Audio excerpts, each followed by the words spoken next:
नमस्कार, डेली 24 भारत देख रहे हैं आप। मैं हूं आपके साथ साहिल धुलिया। बुलेटिन की शुरुआत करेंगे।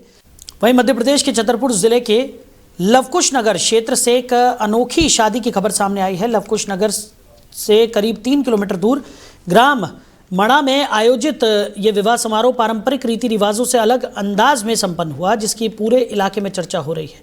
लवकुश नगर अनुविभाग के ग्राम घूरापुरवा निवासी दयाराम पटेल के पुत्र डॉक्टर भरत पटेल का विवाह ग्राम मोड़ा निवासी कल्लू पटेल की पुत्री गीता के साथ संपन्न हुआ। इस विवाह की सबसे खास बात यह रही कि समारोह बिना पुरोहित और बिना मंत्रोच्चारण के आयोजित किया गया। दिन के समय आयोजित इस कार्यक्रम में समाज के महापुरुषों और पुरोहितों के चित्रों को साक्षी मानकर वर वधू ने एक दूसरे को जीवन साथी के रूप में स्वीकार किया। पूरा आयोजन सादगी, समानता और संवैधानिक मूल्यों पर आधारित रहा। पारंपरिक 7 फेरों के बजाय दंपति ने 8 वचन लिए।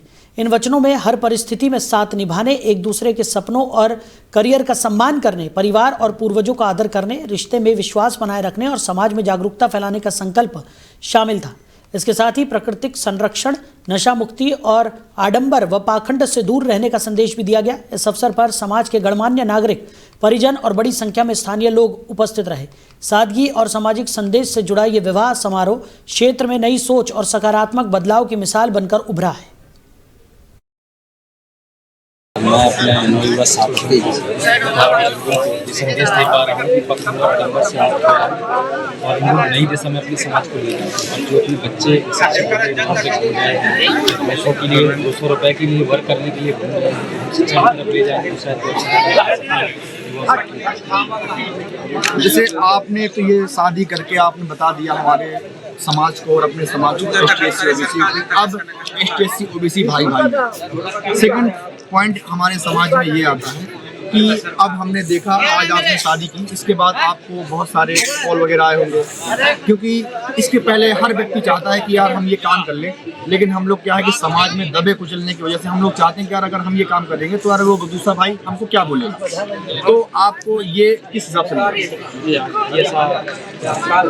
टाइम कॉल आते हैं क्या कर रहे हैं, मैंने कहा कुछ नहीं, थोड़ा सा नया कर रहा हूँ और थोड़ा संघर्ष और जैसे मेरा कुछ यहाँ पे मेरा कुछ नहीं है, आप लोगों की सहयोग की वजह से कुछ कर पाए। इसमें क्या होगा कि नवयुवक आदमी को अपने डर भी बैठा हुआ है कि मेरे माँ बाप क्या करेंगे। भाई माँ बाप तो अपन जब कहीं पे नई रास्ते बनाने, जैसे अपने खेत से सीधा यहाँ से पढ़ने के लिए रास्ता बनाए तो हमें बहुत संघर्ष करना पड़ेगा। और शायद बनी बनाई रास्ता तो RCC डलवाना हो तो कम्फर्टेबल है, तो संघर्ष नहीं।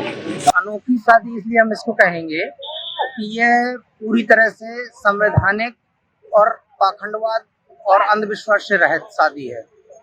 और इसमें जो है तो हम कहेंगे भरत भैया और गीता जी को कि इन दोनों का एक विश्वास और इनकी बहुत कहेंगे कि अपन तर्कवादी विचारधारा जो है, समानतावादी विचारधारा, उसके तहत ये शादी हो रही है।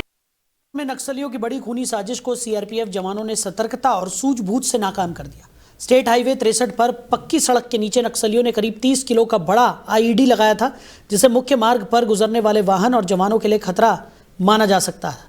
तो जानकारी मिलते ही DRG, CRPF और कोबरा और STF की संयुक्त टीम ने मौके पर कार्रवाई की। टीम ने IED को सुरक्षित तरीके से सड़क से निकालकर उसे नियंत्रित ब्लास्ट के माध्यम से नष्ट किया। यह IED लंबे समय बाद मुख्य मार्ग में प्लांट किया गया था, जिससे यह स्पष्ट होता है कि नक्सली बीजापुर के मुख्य मार्गों में आतंक फैलाने की रणनीति पर काम कर रहे थे। लगातार छापेमारी और सतत निगरानी से बौखलाए नक्सलियों ने IED लगाने का प्रयास किया था।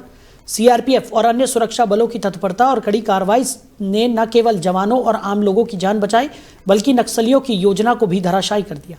इस सफलता से नक्सली संगठन की कार्यशैली पर गंभीर सवाल उठते हैं और ये संदेश जाता है कि सुरक्षा बल हर साजिश पर कड़ी नजर रखे हुए हैं। उधर जगदलपुर शहर के नया बस स्टैंड परिसर में अव्यवस्थित और अवैध रूप से खड़े दोपहिया वाहनों के खिलाफ बोधघाट थाना पुलिस ने सख्त रुख अपनाया है। पुलिस टीम लगातार 2 दिनों से इस अभियान को चला रही है। मौके पर पहुंचकर नियमों का उल्लंघन कर पार्क किए गए कई वाहन जब्त कर थाना परिसर पहुंचाए गए। ये कार्रवाई बस स्टैंड क्षेत्र में यातायात व्यवस्था सुचारू करने और सुरक्षा सुनिश्चित करने के उद्देश्य से की जा रही है। वरिष्ठ अधिकारियों के मार्गदर्शन में बोधघाट पुलिस नशे और यातायात नियमों के उल्लंघन के खिलाफ भी सतर्क है। वर्ष 2025 में थाना ने नशे के मामलों में सबसे अधिक अपराध दर्ज किए हैं और अभियान लगातार जारी है। कार्रवाई के दौरान कई वाहन चालकों को समझाइश देकर छोड़ दिया गया और भविष्य में नियमों का पालन करने की सख्त हिदायत दी गई। पुलिस अधिकारियों ने बताया कि शहर में यातायात व्यवस्था बनाए रखने के लिए इस तरह की कार्रवाई आगे भी जारी रहेगी। बोधघाट पुलिस की सतर्कता से नया बस स्टैंड क्षेत्र में व्यवस्था सुधारने की दिशा में महत्वपूर्ण कदम उठाए गए हैं, जिससे आम जनता और यात्रियों को सुविधा होगी। उधर पन्ना टाइगर रिजर्व के बफर क्षेत्र से एक शर्मनाक घटना सामने आई है, जिसने वन विभाग को झकझोर कर रख दिया। वन्य जीवों और जंगलों की सुरक्षा की कसम खाने वाला वन रक्षक खुद ही अवैध कटाई में लिप्त पाया गया। मामला छापर बीट का है, जहां 8 फरवरी को वन विभाग की गश्त के दौरान जंगल में अवैध कटाई की जानकारी मिली। अंधेरे का फायदा उठाकर आरोपी तो भाग निकले, लेकिन उनकी पहचान वन रक्षक संतोष प्रजापति और सुरक्षा श्रमिक बिहारी के रूप में हुई। विभागीय जांच आगे बढ़ी और गुरुवार 13 फरवरी को सुबह करीब 10:30 बजे वन रक्षक संतोष प्रजापति के ग्राम बड़ी रुंधी स्थित घर पर पीटीआर टीम ने छापेमारी की। घर का नजारा देखकर अधिकारियों के होश उड़ गए। टीम ने 119 नग सागौन चिरान और भारी मात्रा में अवैध लकड़ी जब्त की। वन रक्षक संतोष प्रजापति को तत्काल प्रभाव से निलंबित कर दिया गया और उसके खिलाफ 2 अलग अलग आपराधिक मामले दर्ज किए गए हैं। वन विभाग ने इस घटना को गंभीरता से लिया है और कहा है कि ऐसे अपराधों के खिलाफ कड़ी कार्रवाई जारी रहेगी। यह घटना जंगल और वन्य जीव संरक्षण के प्रति जागरूकता की आवश्यकता को फिर से उजागर करती है। उधर संयुक्त ट्रेड यूनियन के राष्ट्रीय आह्वान पर सागर जिले की देवरी तहसील में गुरुवार को आंगनबाड़ी कार्यकर्ता एवं सहायिकाओं ने शहर के खिलाफ और सरकार के खिलाफ विशाल रैली निकाली। इस रैली में उन्होंने प्रधानमंत्री के नाम 21 मांगों को लेकर ज्ञापन सौंपा। प्रमुख मांगों में आंगनबाड़ी कार्यकर्ता और सहायिकाओं को स्थायी कर्मचारी बनाने, पेंशन सुविधा के साथ अनुकंपा नियुक्ति देने, वेतनमान बढ़ाने, पोषण एवं बंद करने और ICDS का निजीकरण रोकने, सेवानिवृत्ति की उम्र 65 वर्ष करने और वार्षिक 40 दिन की छुट्टी देने जैसी मांगें शामिल हैं। कार्यकर्ताओं और सहायिकाओं ने बताया कि उन्हें शासन द्वारा किए गए 10,000 रुपये के रेट दर्शाने वाले लोकल मोबाइल फ़ोन दे दिए गए हैं, जिससे काम करने में कठिनाई हो रही है। उन्होंने प्रशासन से आग्रह किया कि खराब फ़ोन को बदलकर बेहतर और नए मोबाइल दिए जाएं, ताकि काम सरलता और सजगता से किया जा सके। रैली के दौरान कार्यकर्ताओं ने अपने हकों की रक्षा और न्याय की मांग जोर शोर से की। संयुक्त ट्रेड यूनियन ने इस मुद्दे को गंभीरता से लेते हुए कहा कि सरकार को जल्द ही उनकी मांगों पर सकारात्मक कदम उठाने चाहिए। मांगे भैया कुछ नहीं थी। सबसे पहले हम लोगों को पोषण ट्रैकर में सबसे ज्यादा परेशानी हो रही है। पोषण ट्रैकर अब चलता नहीं है और जो मोबाइल शासन ने दिया है वो भी घटिया किस्म का है और सिम दी है वो भी घटिया किस्म की है। और सबसे बड़ी मांग ये है हम लोगों की कि 15,000 में आज क्या होता है। शासन हम लोगों को मजबूर कर रही है रोडों पे आने के लिए और हड़ताल करने के लिए और ज्ञापन देने के लिए। बार बार सरकार को हम लोग ज्ञापन के माध्यम से ये बताना चाहते हैं कि 15,000 में हम लोगों का परिवार नहीं चलता है। प्रधानमंत्री महोदय जी एवं महिला बाल विकास मंत्री जी के नाम SDM सर को ज्ञापन दिया है, जिसमें हमारी बहुत सी मांग है। तो उनमें से कुछ जैसे कि हमारी कुछ मिनी कार्यकर्ता है जो मिनी से मैन हुई थी, तो उन लोगों को 2,000 कम वेतन दिया जाता है। तो हमारी मांग है कि हम लोगों को समान वेतन दिया जाए और हम लोगों को कोई भी ग्रीष्मकालीन अवकाश नहीं दिया जाता है। मेरा मतलब ये है कि मतलब पोषण ट्रैकर का काम दिया है तो सरकार को सोच समझ के मोबाइल देना चाहिए। वो सड़ी हत्या जैसा है, जरा में चार्ज में लगाते वो गर्म हो जाता है। तो कम से कम 5G शहर दे मेरे लिए, तो ताकि अच्छा काम कर सकें और पोषण ट्रैकर बंद किया जाए। और इसके अलावा मेरी मतलब कम से कम 30-40 हज़ार 40 हज़ार समथिंग पेमेंट की जाए, पक्का किया जाए और परमानेंट करने के बाद में हमको पेंशन भी दी जाए। हम लोगों की मांग ये है, अगर सरकार के पास पैसे नहीं है तो अगर हम लोगों की ना बढ़ाए तो ना बढ़ाए। विधायक और सांसदों की और विभाग के जो सरकारी कर्मचारी उनके भी उन्हें पैसे स्थगित कर दिए जाए, 1 रुपया भी ना बढ़ाया जाए। सबसे पहले उसमें हम लोगों को या तो शासकीय किया जाए और या फिर मानदेय 15,000 मानदेय जो मिलता है हम लोगों का, उसमें परिवार नहीं चल पाता है, तो उसको बढ़ाकर कम से कम 40,000। उधर दमोह जबलपुर हाईवे पर गुरुवार रात 2 युवकों की बाइक और अज्ञात वाहन की टक्कर से मौत हो गई और हादसा जबेरा थाना क्षेत्र के दाने बाबा इलाके में हुआ। दोनों युवक शादी समारोह से लौट रहे थे। मौके पर आकाश बंसल, जिनकी उम्र 18 साल बताई जा रही है, पिता राजू बंसल और दीपक बंसल 18, पिता मुकेश बंसल की मौत हुई। दोनों रिश्ते में भाई हैं और सिंगापुर के रहने वाले थे। माफ कीजिएगा, दोनों ही सिंहपुर के रहने वाले थे और टक्कर में आकाश बंसल की मौके पर ही मौत हो गई। गंभीर रूप से घायल दीपक बंसल को जबेरा सामुदायिक स्वास्थ्य केंद्र लाया गया और फिर जबलपुर मेडिकल कॉलेज रेफर कर दिया गया। रास्ते में उसकी भी मौत हो गई। हादसे की सूचना मिलते ही जबेरा पुलिस मौके पर पहुंची। शव का पोस्टमार्टम कर परिजनों को सौंप दिया गया। पुलिस अज्ञात वाहन की तलाश में जुट गई है। भट्ट खमरिया और आसपास के गांव में दोनों युवकों की मौत से शोक का माहौल है। परिवार और ग्रामीणों ने हादसे को एक बड़ी क्षति बताया है। वजह से जबलपुर दोनों मामा के साथ लगन में आए थे।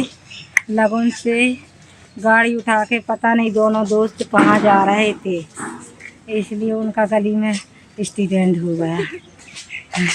आप लोगों को कितने बजे सूचना लगी? हमको 10:58 में हमको पता चल गया था। अच्छा, आप कौन हैं? हम उनकी माता हैं। उधर मोतीनगर थाना क्षेत्र के गोला कुआं के पास गुरुवार रात शादी समारोह में हर्ष फायरिंग के दौरान 15 वर्षीय किशोर की मौत हो गई। घटना रात लगभग 10:30 बजे हुई। मृतक विवेक बंसल पुत्र दिनेश बंसल प्लेटफॉर्म नंबर 1 के सामने झुग्गी झोपड़ी निवासी थे। वो बैंड पार्टी का कर्मचारी थे और सोनी परिवार की बारात में शामिल था। तो अज्ञात व्यक्ति की गोली सीधे विवेक को लगी। गंभीर हालत में उसे बुंदेलखंड मेडिकल कॉलेज ले जाया गया, जहां डॉक्टरों ने उसे मृत घोषित कर दिया। घटना के बाद परिजन अस्पताल में हंगामा करने लगे और रात 12 बजे थाने के सामने सड़क पर बैठ गए। मौके पर सीएसपी ललित कश्यप और थाना प्रभारी जसवंत सिंह राजपूत पहुंचे। पुलिस ने मामला दर्ज कर अज्ञात आरोपी की खोज शुरू कर दी है। सीसीटीवी फुटेज खंगाली जा रही है और बारात में शामिल लोगों से पूछताछ भी की जा रही है। यहाँ पे बीच में हम लोग बजा रहे थे, ठीक है, गोली उस पे जो लड़का वो बजा रहा था ना, उसको कहाँ से यहाँ पे गोली घर में भैया जो जहाँ पे बजा रहे थे बड़े बाजार में बजा रहे थे सोनी जी का, जो सोनी जी है वो वहाँ पे बड़े बाजार में। बस हम लोग को ये पता है गोली गली है यहाँ पे सीने पे। जब गोली चली उसके बाद क्या हुआ, आप लोगों ने क्या? उसके बाद हम लोग दौड़े, हम लोग उसको बचाने के लिए, तो उसको नाक से खून, मुँह से खून आ गया।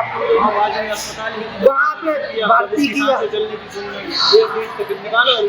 बाहर कर दिया, यहाँ इसका इलाज नहीं हुआ। हम लोग कहने लगे भैया पैसा जो भी लगेगा उसका इलाज कर दो, वहाँ इलाज नहीं करा। अभी 10-10:30 बजे के अराउंड मोतीनगर थाना क्षेत्र अंतर्गत गोला कुआं के आसपास एक ऐसा घटनाक्रम आया है जिसमें एक 15 से 16 साल के लड़के को गोली चलने की सूचना आई है और अभी उसकी बॉडी को वीएमसी लाया गया है। यहाँ उसके माचुरी में रखवाई है। कल उस पर अग्रिम कार्रवाई की जाएगी। सर, अभी तक कोई आरोपी की शिनाख्त हुई है? अभी एक आरोपी की पहचान हुई है और उसको पकड़ने का प्रयास कर रहे हैं और उसके आगे जो भी विधिवत वैधानिक कार्रवाई है FIR वगैरह करके उस पर अग्रिम कार्रवाई। सर, आरोपी का क्या नाम है और घटना कहाँ की? अभी पहचान है, अभी उसको नाम नहीं। वहीं मध्य प्रदेश के पन्ना जिले के शाहनगर थाना क्षेत्र स्थित सुंगरहा गांव में इंसानियत को शर्मसार करने वाला मामला सामने आया है। यहां अज्ञात शरारती तत्वों ने एक गाय को विस्फोटक पदार्थ खिला दिया, जिससे गाय का जबड़ा बुरी तरह से उड़ गया। इस अमानवीय कृत्य के बाद पूरे क्षेत्र में तनाव और भारी आक्रोश व्याप्त है। जानकारी के मुताबिक सुंगरहा गांव में ग्रामीणों और बजरंग दल के कार्यकर्ताओं ने एक गाय को तड़पते हुए देखा। गाय के मुंह से भारी मात्रा में खून बह रहा था और विस्फोटक के कारण उसका निचला हिस्सा शत-विशत हो चुका था। आशंका जताई जा रही है कि शिकार करने या जानबूझकर नुकसान पहुंचाने की नीयत से विस्फोटक का इस्तेमाल किया गया। घटना की गंभीरता को देखते हुए बजरंग दल के कार्यकर्ताओं और स्थानीय ग्रामीणों ने तत्काल शाहनगर थाना पुलिस को सूचना दी। सुरेश कुशवाहा, अनिल कुशवाहा, सचिन सिंह, सत्यम, जितेंद्र सिंह और शैलेंद्र सिंह सहित दर्जनों ग्रामीणों ने थाना प्रभारी को लिखित आवेदन सौंपकर आरोपियों की तत्काल गिरफ्तारी की मांग की है। ज्ञापन सौंपने वाले ग्राम वासियों का कहना है कि इस तरह की घटनाएं क्षेत्र में पहले भी हो चुकी हैं। ये न केवल पशु क्रूरता है बल्कि धार्मिक भावनाओं को भड़काने की साजिश भी हो सकती है। दोषियों पर सख्त से सख्त कार्रवाई होनी चाहिए। तो फिलहाल इस बुलेटिन में मेरे साथ इतना ही। आप बने रहिए। नमस्कार।